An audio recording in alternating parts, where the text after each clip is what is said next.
পুনর্জন্ম। ফিক্টে আত্মার অমরত্ব সম্বন্ধে আলোচনা করিতে গিয়া বলেন, ইহা সত্য যে আত্মার স্থায়িত্বের ধারণা খণ্ডনের নিমিত্ত প্রকৃতি হইতে একটু দৃষ্টান্তের উল্লেখ করা যাইতে পারে। ইহা সেই সর্বজনবিদিত যুক্তি, কালে যাহার আরম্ভ হইয়াছে কোনো না কোনো কালে তার অবসানও হইবে। অতএব অতীতে আত্মার অস্তিত্ব স্বীকার করিলে সঙ্গে সঙ্গে আত্মার পূর্ব অস্তিত্ব স্বীকার করা হইয়া যায়। ইহা অত্যন্ত ন্যায়সঙ্গত সিদ্ধান্ত, কিন্তু ইহা আত্মার স্থায়িত্বের বিপক্ষে প্রযোজ্য যুক্তি না হইয়া বরং তার নিত্যত্বের পক্ষেই একটি অতিরিক্ত যুক্তি বলিয়া পরিগণিত হইতে পারে।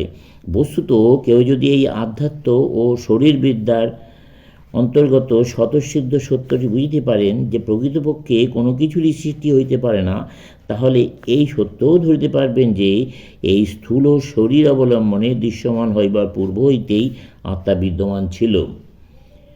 শোপেনহাওয়ার তাহার die Welt as while and ভরেস্টেলিং নামক গ্রন্থে পুনর্জন্মবাদ সম্পর্কে বলিতেছেন, ব্যক্তির পক্ষে নিদ্রা বলিতে যাহা বোঝায়, ইচ্ছাশক্তির পক্ষে মৃত্যু বলিতেও তাহা বোঝায়।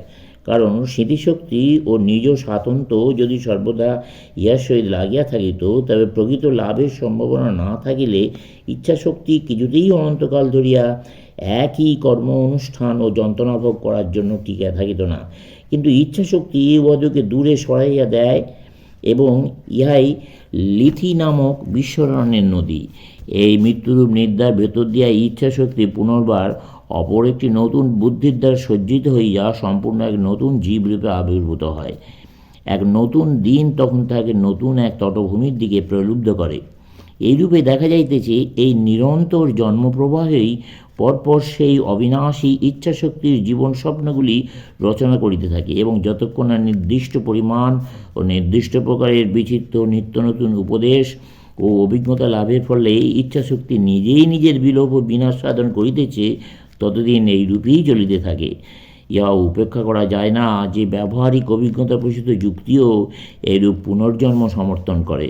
বস্তুত যাহারা জীর্ণ হইয়া দেহত্যাগ করিয়াছেন, তাদের মৃত্যুর সহিত যারা নবাবির্ভূত, তাদের জন্মের একটি সম্পর্ক আছে। ব্যাপক মহামারীর পরে মানবজাতির মধ্যে শিশু জন্মের যে আধিক্য দেখা যায়, তা হইতে ইহা প্রমাণিত হয়।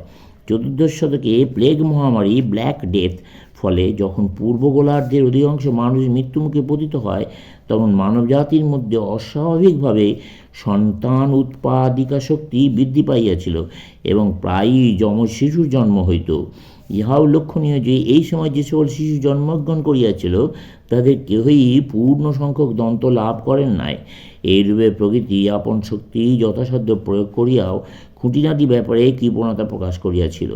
1825 খ্রিস্টাব্দে লিখিত ক্রনিক ডার সেঞ্চুয়েন নামক গ্রন্থে স্নুরার ইহা বর্ণনা উল্লেখ করিয়াছেন।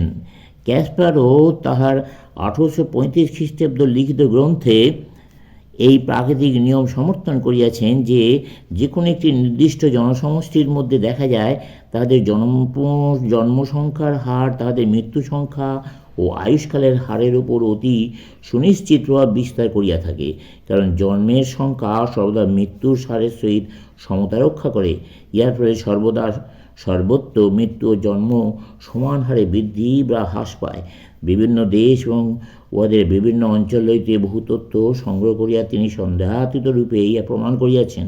তথাপি ইহা অসম্ভব যে আমার অকাল মৃত্যুর সহিত এমন একটি বিবাহের ফলপ্রসূতার কোনো প্রত্যক্ষ বা কারণাত্মক সম্পর্ক থাকিবে। যে বিবাহের সহিত আমার কোনো সম্পর্কই নাই, ইহাও অসম্ভব যে ওই বিবাহের সহিত আমার মৃত্যুর কোনো সম্বন্ধ থাকিতে পারে।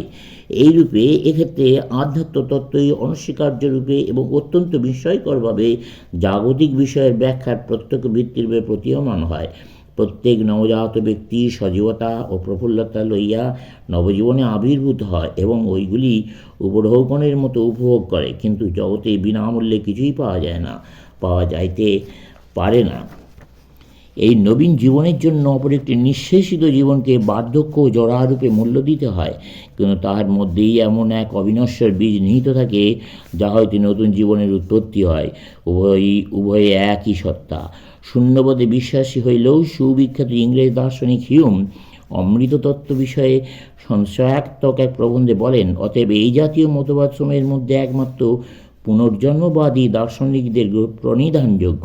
দার্শনিক লেসিং কবিজনোচিত গভীর অন্তর্দৃষ্টি সহায় প্রশ্ন করিতেছেন, ইহা প্রাচীনতম একমাত্র এই দাবিটি স্বীকৃত বিভিন্ন দার্শনিক মতবাদের কুতর্কের প্রভাবে মানুষের বোধশক্তি যে অতীতকালে ক্ষীণ দুর্বল হইয়া যায় নাই, সেই অতীতকালে এই মতবাদটি মানুষের অনুভূতির ক্ষেত্রে আবির্ভূত হইয়াছিল বলিয়াই কি ইহা এতই পরিহাসের বিষয়?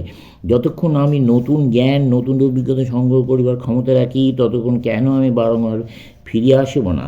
একবার জন্মগ্রহণ করিয়াই আমি এত বেশি কি পাইয়াছি যে দ্বিতীয়বার আগমনজনিত ক্লেশের পরিবর্তে আমার আর কিছুই পাইবার থাকিবে না? পূর্ব হইতে বিদ্যমান একই আত্মা বহু জীবনে বহুবার পুনর্জন্ম গ্রহণ করে। এরূপ মতবাদের পক্ষে ও বিপক্ষে বহু যুক্তি আছে এবং সর্বকালই চিন্তানায়কদের মধ্যে বহু প্রসিদ্ধ ব্যক্তি আর সমর্থনে অগ্রসর হইয়াছেন। আমরা যতদূর বুঝিতে পারি, তাহাতে মনে হয় আত্মা বলিয়া কোনো স্বতন্ত্র বস্তু থাকিলে ইহাও অনিবার্য যে উহা পূর্ব হইতেই বিদ্যমান। আত্মার স্বতন্ত্র সত্তা স্বীকার না করিয়া উহাকে স্কন্ধ ধারণাসমূহের সমষ্টি বলিয়া মানিলেও বৌদ্ধদের মধ্যে মাধ্যমিক দিগকে নিজেদের মতবাদ ব্যাখ্যা করিবার জন্য বাধ্য হইয়া আত্মার পূর্ব অস্তিত্ব স্বীকার করিতে হয়। যে যুক্তি বলে প্রমাণ করা যায় কোনো অসীম বস্তুর আদি থাকা অসম্ভব, তাহা অকাট্য। যদিও ইহার খণ্ডনকল্পে এই যুক্তিবিরুদ্ধ মতের আশ্রয় গ্রহণ করা হয় যে অনন্ত শক্তি ভগবানের পক্ষে অসম্ভব সম্ভব হয়। দুঃখের বিষয়ে ভ্রমাত্মক যুক্তি বহু চিন্তাশীল ব্যক্তির মুখেও শুনিতে পাওয়া যায়। প্রথমত, যেহেতু ঈশ্বর প্রাকৃতিক সকল ব্যাপারের সার্বজনীন ও সাধারণ কারণ, অতএব মানবাত্মার নিজের মধ্যেই যেসব বিশেষ রকমের ব্যাপার ঘটিয়া থাকে, সেগুলির প্রাকৃতিক অসাধারণ কারণ অনুসন্ধানের প্রশ্ন উঠিতেছে। কাজেই এক্ষেত্রে ঈশ্বর এই জগদ্রূপ যন্ত্রের নির্মাতা, এরও মতবাদ সম্পূর্ণ অপ্রাসঙ্গিক। ইহা অজ্ঞতার স্বীকৃতি ব্যতীত আর কিছুই নহে, কারণ মানবীয় জ্ঞানের প্রত্যেক শাখার প্রত্যেক প্রশ্ন সম্পর্কে আমরা এক উত্তর দিতে পারি এবং এইরূপে সকল প্রকার অনুসন্ধিৎসা বন্ধ করিয়া ফলত জ্ঞানের পথ সম্পূর্ণ রুদ্ধ করিতে পারি। চলবে।